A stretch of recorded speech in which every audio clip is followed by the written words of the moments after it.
I got the goods again. Let's go home and box it. Actually tomorrow because I'm tired and I have work in the morning. But you all get to see it now.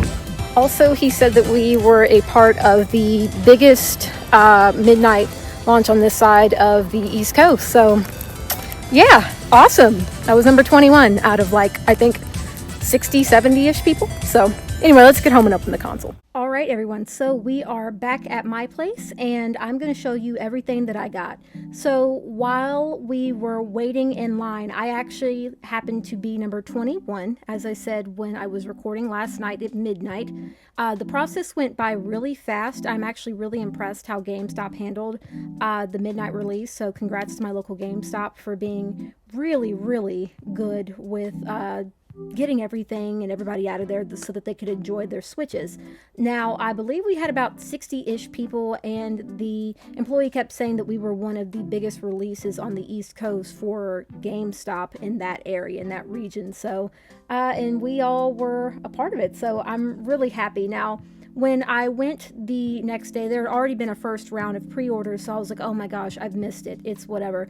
But then I had learned from another employee that they were going to be doing second round of pre-orders, so I sat and waited, and it paid off. Now, I thought I was going to only get a digital version with Mario Kart, but actually the digital version of Mario Kart was more popular. And I actually got what I wanted, which was a physical copy of Mario Kart World and the Nintendo Switch. So I am going to open up this bad boy. We're going to do a comparison because I have a regular Switch and an OLED Switch, and we're just going to enjoy it. I know that there are already plenty of openings on YouTube, but I kind of wanted to be a part of that history and just open it up for the first time. It really looks like it's going to be a really good console, so fingers crossed.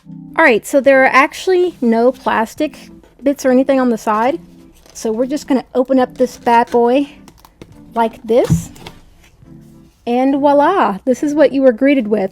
Now, I actually have heard that there was a problem where people were like stapling their receipts and it was puncturing through the screen. I don't know if that's true or not, but that's kind of crazy if it was. But here's the screen, and oh my gosh, it looks so good. So good.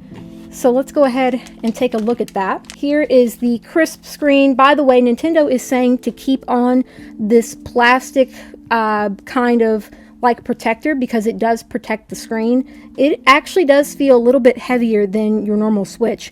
Let me go ahead and pull out my OLED and my regular Switch screen to show you all the difference. All right, so as you can see, here is a regular Nintendo Switch, here is an OLED screen, and here is the new Nintendo Switch 2.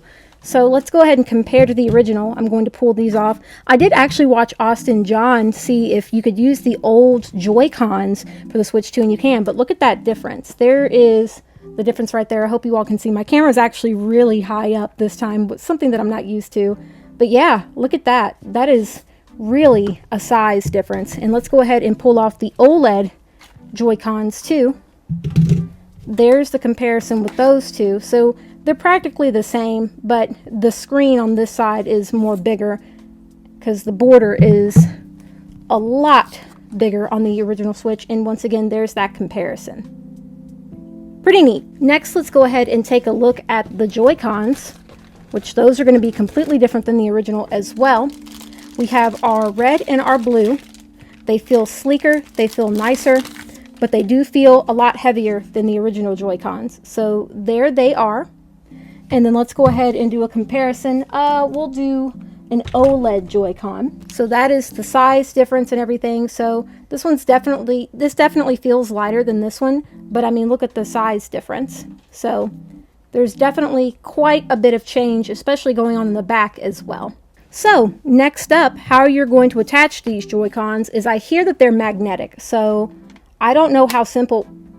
Very simple. Never mind. I was going to say I don't know how simple it's going to be to plug these in, but it seems like it is almost magnetic, and it's pretty good. I'm going to have to wipe off the screen just a little bit. I am a victim of Joy-Con drift. This is a day one OLED Nintendo Switch, and actually this black Switch that I had right over here is a day one Switch as well. So, I mean, this is all day one stuff here, but Both of my old Switches, the original and the OLED, both suffer from Joy-Con drift pretty badly. So we will see how that goes. And I can tell you that with my OLED, if I do turn it on, that the left one has a really hard time adapting. In fact, I was playing Pokemon Cafe, so I'll turn that off a little bit. Right now they're connected, but if you can see, it slides out so easily. Like, I don't even have to push the button. It just kind of comes out, especially with this one too. It just pops right on out. So that is the defect with the old Switch. But let's continue to dig through the box and see what else is inside. So out of this little white container here, you have a paper manual hiding, and you have your HDMI cord, and you have these two. I don't even remember what they're called. I call them like little seat belts, really, for the Joy-Cons. They feel like they could be a little bit flimsy. Like, you could definitely break it if you crushed it, so with your fist. So be careful with that.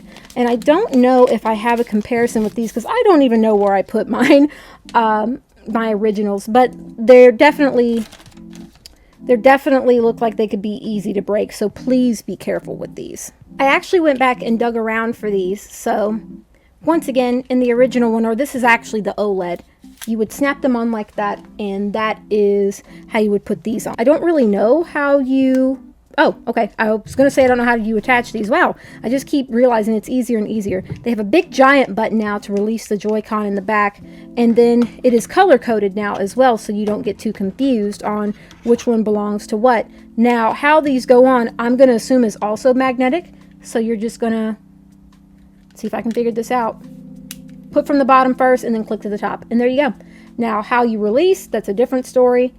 Do you just push the back button again? You do. And with that, and it kind of already automatically just pops it out. So that's not too bad at all as well. We are now going to take a look at the new dock, which is definitely bigger than the original and the OLED. And I was also, once again, watching Austin John. The Switch docks are not compatible with each other, so you can't put an OLED Switch into a Switch 2 dock and vice versa. It just won't work. But now there's a cooling fan at the bottom as well, because this one's more hard powered. I'm trying to see how you would open up the back as well. You're just going to grab it from the top and pull, and it comes off like that.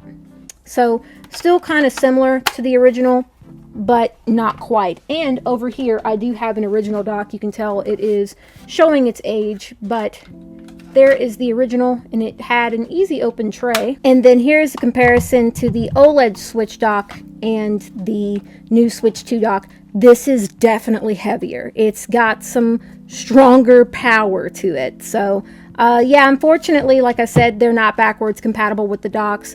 I still prefer the original dock because it's easier to open. It's got that tray, but I guess, you know, sometimes these don't come off always as easy, and this just snaps off anyway, so I get why they would remove the little door hinge. But yeah, we're moving right along, and I cannot wait to play my Switch. So we're almost done with this quick unboxing, but I do hope that you all have enjoyed the video.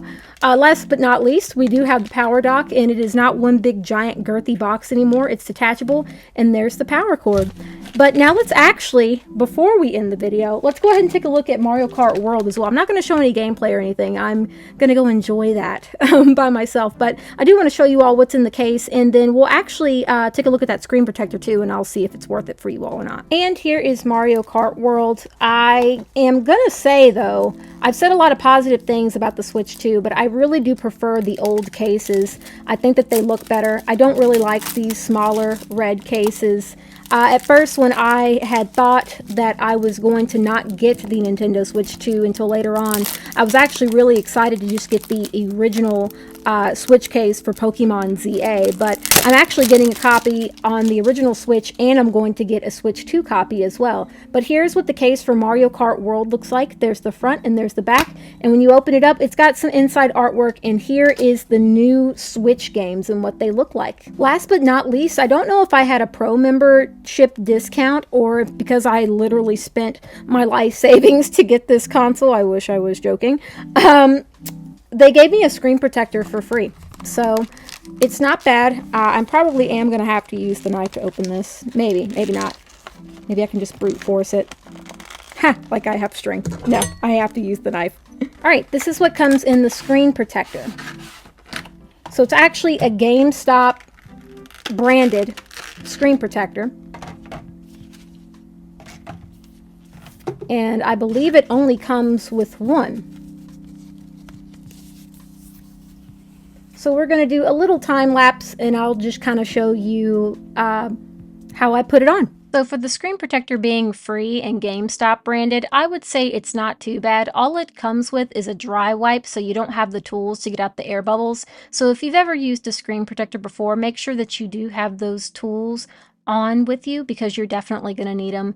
It was pretty easy to put on, and I'm sure that my screen is going to be pretty protected with this on.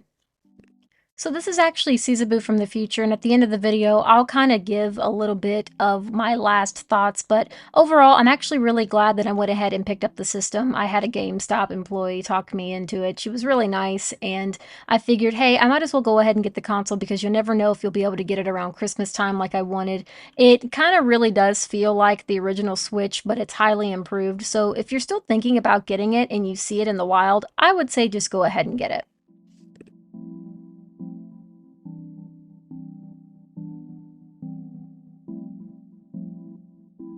Overall, my experience with the launch of the Nintendo Switch 2 was actually a really good one. I know that there were probably a lot of people that were unfortunate and that maybe didn't get their hands on them or had their order canceled. If you did, that's okay.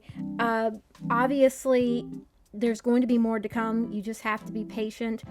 And I'm sure that more will restock for the holidays as well. And I know I probably don't have the right to say, oh, you know, Sizaboo, well, you got one, how could you say that? But originally I was going to wait, and it was because I only really stood in line because I was talked into just trying to get one and stuff. Plus, you know, I stream, but I really did want to share my experience opening this up and what I think, because I am a Nintendo fan, I am a Pokemon fan. So be on the lookout for some future streams. We are definitely going to be streaming Pokemon Legends ZA for my birthday. That should be around the November 7th weekend. I'm super excited for that.